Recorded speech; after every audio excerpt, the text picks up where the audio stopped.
மகா கந்த சஷ்டி இன்னைக்கு 13வது நாள் விரதத்துக்கு சாமிக்கு படைக்க நைவேத்தியம் பண்ணுறதுக்கு என்னென்னலாம் சமைச்சிருக்கன்றதை இந்த வீடியோவில் நீங்கள் பார்க்கலாம். ஃபஸ்ட்டு வந்து பார்த்தீங்கன்னா நல்லா சுட சுட உதிரியாக வெள்ளை சாதம் சாப்பாடு.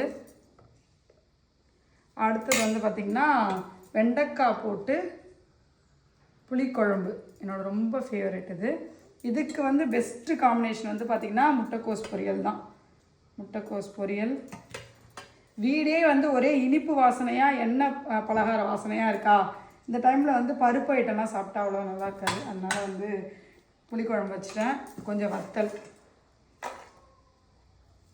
நெய்வேத்தியத்துக்கு வந்து ரவை பாயசம், ரவையும் சேமியாவும் போட்டு வச்சுருக்கேன். செம்மையாக இருக்கும், அது சூப்பர் டேஸ்டியாக இருக்கும். நிறையா வச்சுருக்கேன்னு பார்க்காதீங்க. இது வந்து ஒரு 2-3 வீட்டுக்கு போகுது. அம்மா வீட்டுக்கு, ஃப்ரெண்டு வீட்டுக்கெலாம் போகுது.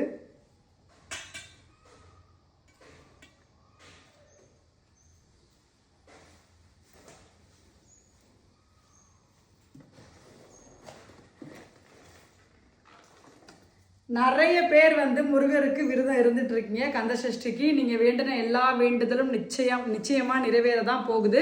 நாளைக்கு தீபாவளி, நிறைய பலகாரங்கள் செஞ்சுருப்பீங்க, சொந்த பந்தத்தோடு இருப்பீங்க, ஊரில் இருக்கவங்களாம் கிராமத்துக்கு வந்திருப்பீங்க, சொந்தத்தெல்லாம் பார்ப்பீங்க, சந்தோஷமாக இருப்பீங்க.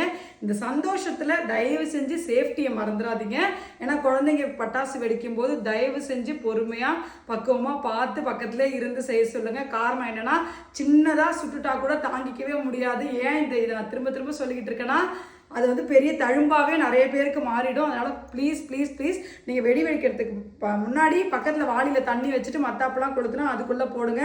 ஓரத்தில் தானே போடுறோம், அந்த பக்கம் போக மாட்டோம்னு நினைப்போம். குழந்தைங்க ஓடிடுவாங்க. நம்மளே வந்து எக்ஸைட்மெண்ட்டில் சந்தோஷத்தில் என்ன பண்ணுறோன்னு தெரியாமல் சுட்டுக்கிறதுக்கு வாய்ப்பு இருக்குது.